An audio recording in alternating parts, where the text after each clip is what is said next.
Salam serakup ngagai Raban Bumi Kenyalang. Begulai baru ngaku Marzela Sigai Berita Iban TVS pukul 7 malam kena ke 22 Disember 2020. Kita lanjur ngagai isi berita. Sarawak dekat terus negap ke bidang pansik ngau pemansang R&D dikena napi mayuh macam pemar dudiari. Kepala Menteri Datuk Petinggi Abang Johari Tun Openg madaka anggap Komisi Teknologi Baru ke ditemu hari sisa bengkah pansia merik penguntung ngagi Sarawak. Penguntungnya megah oleh dikongsi bergulai dengan menua bukai di serata dunia. Terangnya perintah dekat ngungkup ke duit turu dikena berjalai ke pengawal pansianya. We must have scientific evidence to show that something is wrong, something is right. But we must do and give evidence to our conviction. That is why my cabinet, I have formed Ministry of Education, Technology and Scientific Research. That part scientific research is important to us. We must try to get scientific evidence. And this age, you can use AI. Artificial intelligence, and number two, data analytics.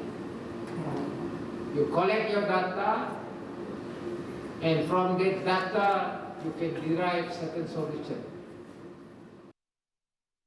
Ia masuk ke jakunya bak pengerami anniversary Malaysia Peat Society. Kuih madah dengan pansiknya, tanah gambut oleh dikepansang serta nyungkak penumbuh ekonomi. Yang megahnya di sitik cara dikena merik pengandal ngagai dunia sentang ngelepas ke karbon ukai semina bak pun hari tanah gambut. Gerempung Arkitek Malaysia PAM Sarawak Chapter mujur numbuh ke inisiatif penyerahan sebuah platform pemaduk baru Manggai 2021. Chairman PAM Sarawak Chapter Ivy Jong madahka platform tunggalnya mai tuju dekat ngemudah ke pengawal nyerah ke pelin bergunan. Roll out of e-submission so that there will be a single platform for submitting people to submit building plans and construction permits. That hopefully be rolled out in 2021 for the first few councils, then hopefully will translate to municipals as well. Ia munyinya sepengudah ngatur penemuai bahasa gagai Kepala Menteri Datuk Patinggi Abang Johari Tun Openg, Maya Ridua. Kuya mada sebenarnya proses nyerah ke pelin bergunan negeri mar mimit laban ngaul awum ngau sekedar agensi bukai. Tambah lagi dengan inisiatifnya ukai semina ngemudah ke proses nyerah ke pelin tang seriris ngau vision Sarawak nuju digitalisation. The reaffirmation of our commitment to helping the state with moving towards the digitized economy in terms of professional service submission with councils, and also to make it realistic, relevant and practical for the rakyat. Pengawal nyukat tanah hak adat Bumi Putra NCR Datuk lebih mudah guna program inisiatif baru ianya program terus perintah. Sapit Kepala Menteri Datuk Amar Awang Tengah Lee Hassan madahka programnya diperjalai ke secara dua rengat. Rengat keteruba nyukat perimeter engau ngezet bab baru Seksyen 6 Kanun Tanah Negeri yang di Rizab Komunal Bumi Putra bertanah bertupi. Rengat kedua, nyukat secara lot sisiko orang engau masuk ke surat ngempu tanah bab baru Seksyen 18 Kanun Tanah Negeri dekat diperjalai ke. Semua kerja nyukatnya berpelasar ke peminta tanah NCR ketika benda ke engau program randau diatur. Bergulai ke penuntut tanah NCR sebedar pengawal nyukat dipun ke. Jadi kita akan meneruskan usaha-usaha penyukatan ini berdasarkan kepada permohonan, dan seperti yang saya katakan tadi, ini adalah merupakan kaedah yang mana lebih efisien, di mana penyukatan tanah NCR ini yang telah pun kita buat sejak daripada tahun 60-an hingga tahun 2010, kita cuma berjaya menyukat 260,000 hektar. Tapi dengan kaedah baru, inisiatif baru, sejak daripada tahun 2010 hingga ke saat ini, kita telah pun berjaya menyukat lebih kurang 965,000 hektar. Ya. Jadi outputnya lebih baik, lebih efisien.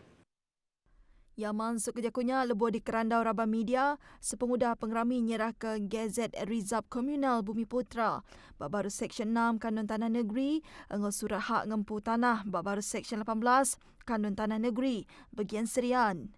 Duduknya Direktur Upis Tanah engau Survey JTS Sarawak, Abdullah Julaihi Madaka. Upisnya udah netap ke setiap raban JTS mesti nyukat sepenyampau 400 meter persegi sehari. Ada yang mencapai sehingga 600 meter sehari. Ini tertaluk kepada kalau tak ada pergaduhan apa semua, fokus kita contohnya dalam satu kampung, kita boleh siap satu kampung itu dalam 1 bulan. Dan dengan kerjasama DBNA, di kawasan Bidayuh boleh katakan tidak ada perselisihan. Cuma perubahan sedikit sebanyak sebarang itu biasa.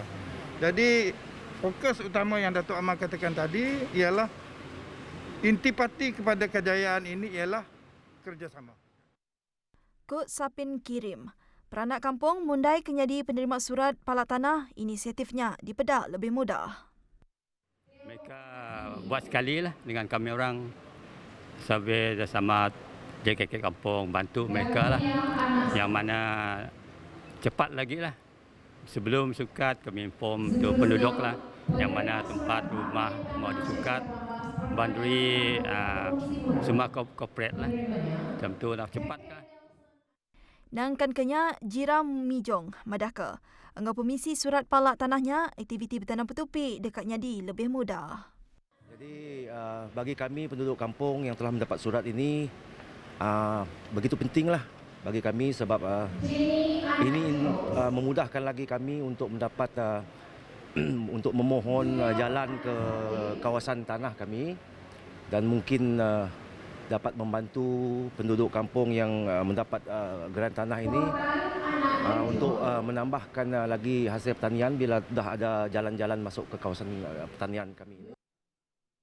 Padang Bilun mukah ke baru di Sadang berengkah operasi bak suku kedua tahun baru. Perkaranya dipadaka Kaban Kunsil Negeri Adun Talian Yusip Nosh Balo. Kuyamada secara fizikal, Padang Bilunnya nang dekat tembuk. Nitih ke timpuh ke udah ditetap ke ianya bulan Januari 2021. Tajap ya nya ngawal mayu agensi ngau ngambil timpuh ke lamak mimit sebelum ulih beroperasi penuh. Dan kita berasa berpuas hati lah di atas perkembangan projek ini, di atas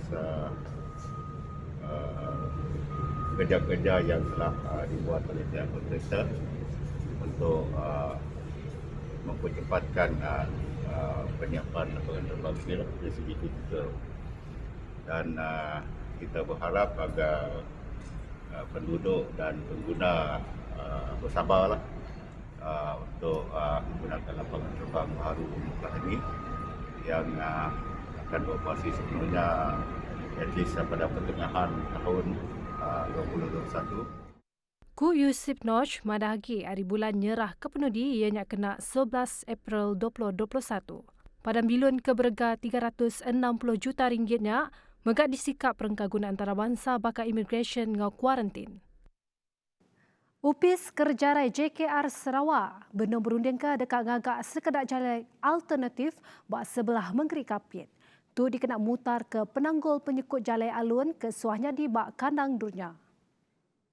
Sapi Kepala Menteri Kemega Menteri Infrastruktur engau pemansang penyangkai kapal Tan Sri Dr. James Jemo Masing, JKR dia tu benung ngadu ke kertas perambuk dikena ngelala jalai ke setipak engau perambuknya.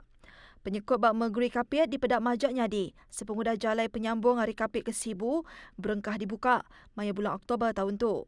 Jalai alternatif ke di perambuk JKR-nya ilak, oleh ngelancar ke trafik, tebal lagi bak jalai alun nuju ke menua Ulu Kapit. Masing madaka kelimpah di perambuk ke mana ketika sejalai alun bak Mengeri Kapit. Tika sepeneras bungkuk telekomunikasi engau internet di Mengeri Kapit dekat di kemana ke. Perangkat cukup diguna, lebih bagi norma baru dia tu. Ngujung ke sidak ba'aum secara virtual. Berindik yang ngarap ke Komiti Communication engau Multimedia Malaysia, SKMM, engau Lembaga Multimedia Sarawak. Perkaranya ngambil kuliah di pejalai ke di Kapit. Perintah nanggung ungkus RM77.35 ungkup setiap rakyat Malaysia nengah pengawal merit vaksin COVID-19.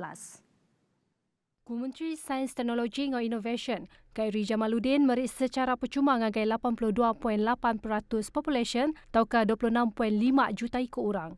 Tu menggunakan ungkus penyampau RM2.05 bilion. Ku Khairi kemegat chairman bergulai sama dengan komiti khas jamin akses bekal vaksin COVID-19 madah. Ungkupnya kurang mimit untuk dibanding dengan menua Belgium. Belgium mengungkupkan RM1.38 bilion dikena beli vaksin COVID-19 ungkup 16.75 juta ikut rakyat menuanya. Itu berarti penyampau belanja di Belgium ungkup setiap rakyat menuanya sepenyampau RM82.40. Perintah udah nyain sempekat dengan pharmaceutical AstraZeneca dikena ngulih ke 6.4 juta dos vaksin COVID-19. Menteri Besar Tan Sri Muhyiddin Yassin madahke nyak sebengkah penambah 10% agi ngagai bekal vaksin ke disadang diterima menua. Tu berarti perintah terulih ke semua jamin bekal sepenyampau 40%. Lalu nyerangkung nengah dua sempekat ke desain seberoto bergulai dengan fasiliti COVAX serta Pfizer. Nengah sempekat kedua fasilitinya, Malaysia dipelabak nerima bekal kemungkur 30% rakyat menua tu. Kerajaan juga sedang dalam proses rundingan akhir dengan Sinovac, CanSino dan Gamaleya bagi mendapatkan jaminan bekalan vaksin bertambah melebihi 80% jumlah populasi negara atau 26.5 juta. Ku yang madagi nengah semua pengawal berunding ngau sempekat ke udah ngau dekat desain nakak dia tu, perintah dekat guna belanja RM2.05 bilion. Sempekat ngau Sinovac, CanSino serta Gamaleya megak dekat merik nilai tambah ngagai sektor sains ngau teknologi setempat ke disadang merik penguntung ngagai rakyat serta pemansang menua. Ini termasuklah melakukan proses pembotolan vaksin di dalam negara, pendidikan dan pembangunan, serta perkongsian pengetahuan dan pemindahan teknologi. Kerajaan akan terus mengadakan rundingan dengan syarikat-syarikat farmasutikal yang lain bagi memastikan negara kita mempunyai jaminan akses bekalan vaksin percuma yang mencukupi. Vaksin yang akan diperolehi juga akan dipastikan selamat dan berkesan. Nyajak lansak berita Iban hari aku Marzela Sigai madah ke diri mumpuk dulu. Terima kasih.